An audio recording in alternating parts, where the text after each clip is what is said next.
თბილისის საქალაქო სასამართლოში სახელმწიფო უსაფრთხოების სამსახურის ყოფილი ხელმძღვანელის გრიგოლ ლილუაშვილის წინა სასამართლოს ხდომა მიმდინარეობს. პროცესს ესწრება თავად ბრალდებულიც. პროკურატურამ პროცესის სრულად დახურვის შუამდგომლობა დააყენა. მიზეზად კი საქმეში არსებული მოწმეების უსაფრთხოება დაასახელა.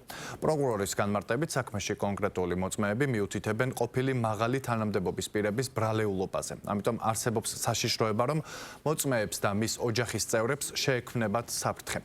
პროცესის დახურვაზე შუამდგომლობას არ დაეთანხმა დაცვის მხარე. ლილუაშვილის ადვოკატების თქმით, პროცესის საჯაროობა მნიშვნელოვანია, რათა საზოგადოებამ დაინახოს, რომ საქმეში ლილუაშვილის წინააღმდეგ არც ერთი მტკიცებულება არ დევს. მოსამართლემ სრულად გაიზიარა პროკურატურის პოზიცია და პროცესი დახურა. გრიგოლ ლილუაშვილი 23 დეკემბერს დააკავეს მას ბრალადედება. წინასწარი შეთანხმებით ჯგუფის მიერ განსაკუთრებით დიდი ოდენობით ქრთა მისაღება, რაც 11-დან 15 წლამდე თავისუფლების აღკვეთას ითვალისწინებს.